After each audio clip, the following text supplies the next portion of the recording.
Hey guys, what's up? It's Pete here from Selling Toronto, and wanted to do something a little bit different in this new video here. Instead of me doing all the talking, I actually wanted it to be a little bit more interactive. And so, at the end of the video, if you guys could leave your comments about what you think is happening in the market. Are you seeing people moving out to the suburbs? Do you have friends, family members, people that you've heard of who are thinking, I just don't want to be in the city anymore. I just don't feel the need. And maybe we can put a little poll or a small sample size together so we can determine what's happening in the market, and then maybe we'll share that with the rest of the audience when that information becomes available. So we'll see you guys on the other side, guys, right after this.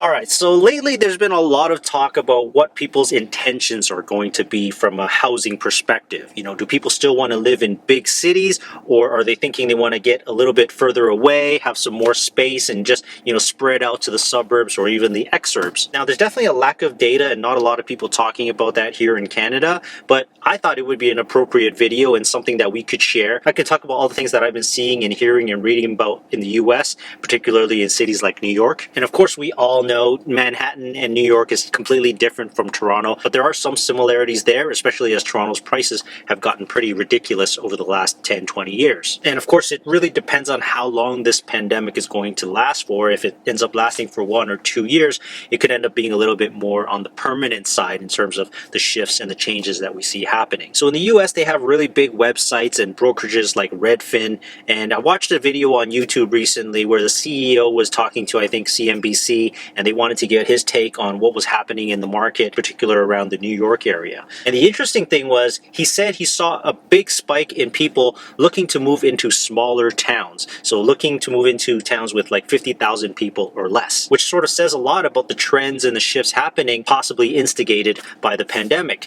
Because if it's so expensive to be in the city, for example, it's so expensive to be in the core or in the middle of Toronto, maybe you don't need to live there anymore. Maybe you don't need to pay those high rent costs or those high mortgage home ownership costs, especially if your job allows you to work remotely, or if you only need to come into the office maybe once or twice a week. And what they also mentioned was that they were seeing a really big influx of Manhattanites, moving out to the Hamptons or, Connecticut or things like that. So they're seeing some pretty big movements for people moving out of the city.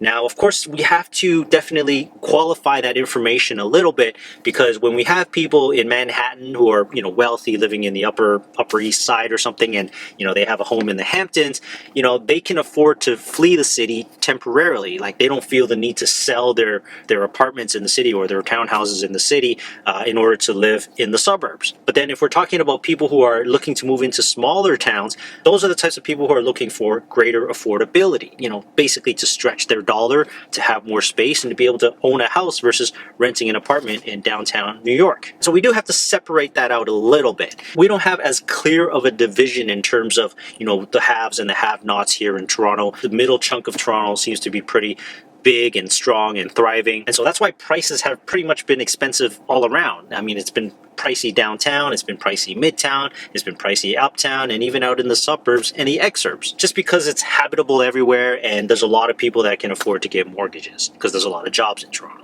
And then I watched another video a couple of weeks back from Richard Florida, who is the urban studies professor at the University of Toronto. That's actually his real name. And he talked about how cities really are not going to be all that affected by this pandemic because of the viruses and the previous pandemics that we've had in the past. The cities have thrived after that, so because there's been more job creation, there's been boom cycles happening inside the city. And in the end, people need to be around each other and to collaborate and to make things happen. On some level, I do agree with him in that assessment, is that people love cities. We need entertainment. We need things to do. We need to hang out with our friends.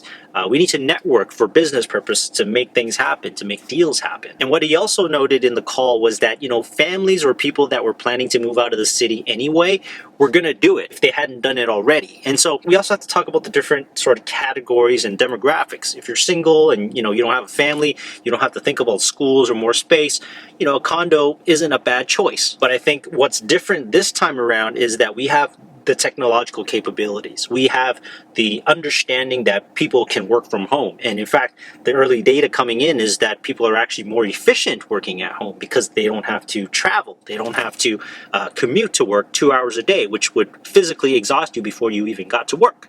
And then we also have to think about that the pandemic didn't really hit us that hard here in Toronto compared to places like New York.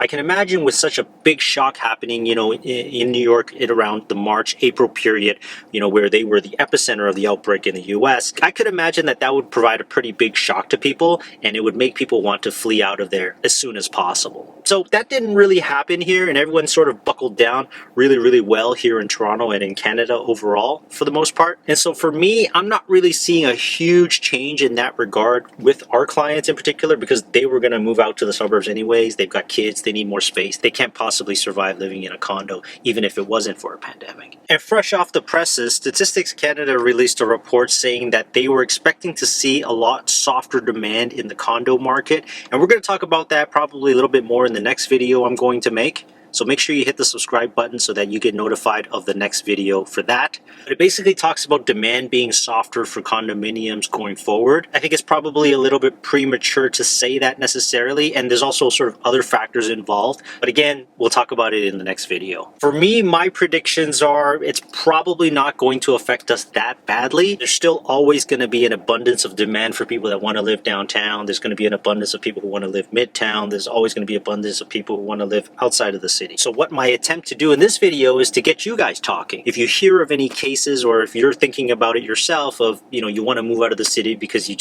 don't want to deal with what's happening in the virus and maybe sort of the aftershocks of what's going to happen with this thing and how long it's going to take, and how flexible your work arrangements are. Like has your boss basically said, yeah, you can just work from home 4 or 5 days for the foreseeable future, like what Facebook and Twitter has done in San Francisco? We'd like to hear from you, and please leave a comment. We're going to put a small sample size of information together, and maybe we'll talk about it in another video someday. So if this video gave you some value in some way, then please give me a like or hit the subscribe button. It really helps with the YouTube algorithm. But hope everyone's staying safe out there, and please enjoy what's left of this amazing hot summer. Talk to you soon, guys, and bye for now.